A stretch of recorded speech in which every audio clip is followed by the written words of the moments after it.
Have you ever agreed to something and later wondered, wait, why did I say yes to that? If that's happened, chances are you were manipulated. Here's the scary part. It happens every day. At work, in friendships, in relationships.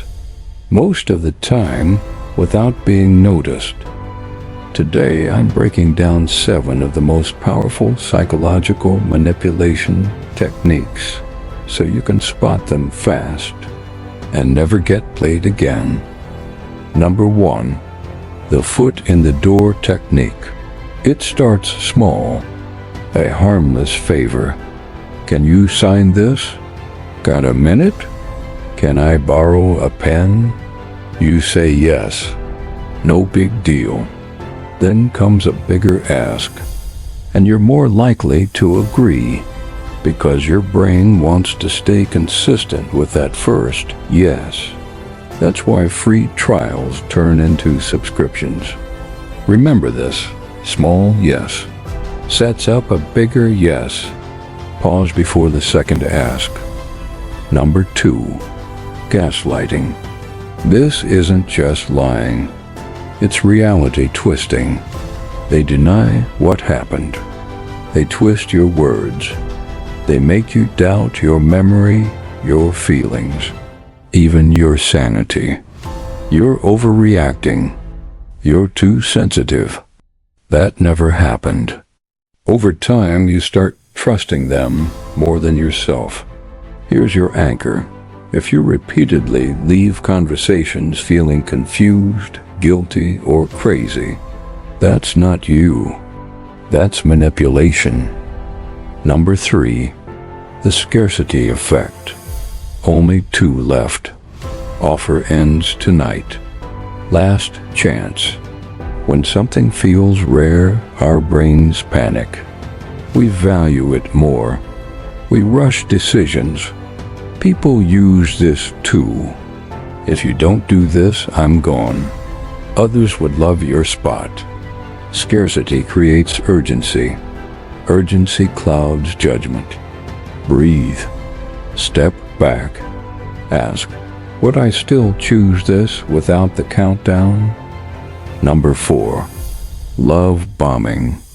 At first, it feels magical. Non-stop attention. Constant compliments. Fast intimacy. Gifts. Promise after promise. Then, suddenly, the warmth disappears. You start chasing that first high. They control you by turning affection on and off. Healthy love builds steadily. It doesn't rush, overwhelm, then vanish. If it's too much, too soon, be careful. Number 5, the guilt trip.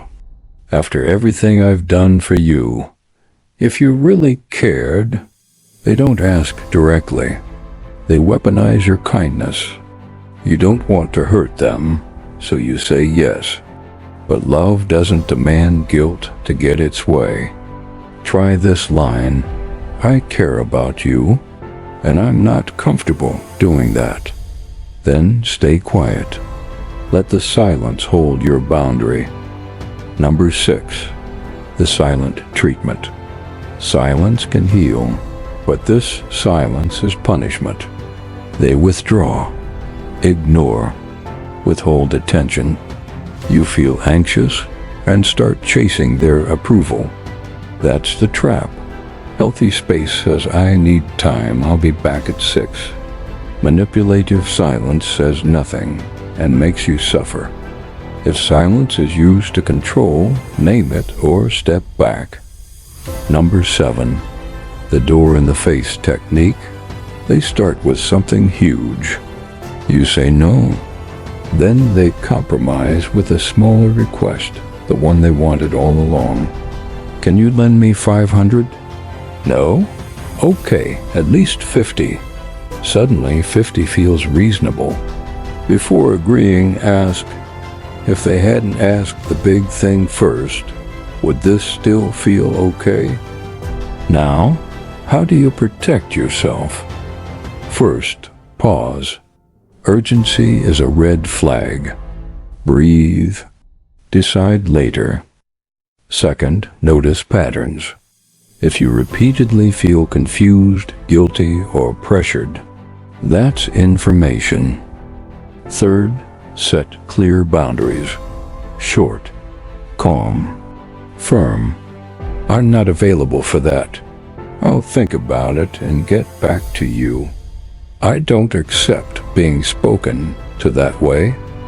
Fourth, remember, saying no is self-respect. Kind doesn't mean compliant. Compassion doesn't mean controlled. Which of these have you experienced the most? Gaslighting? Guilt trips? Silent treatment? Share your story. Someone needs to hear it. If this helped, follow for more psychology breakdowns. Next up, dark persuasion tactics used by cult leaders and how to stay immune. Once you can spot manipulation, it loses its power. Stay aware, stay grounded, and choose yourself.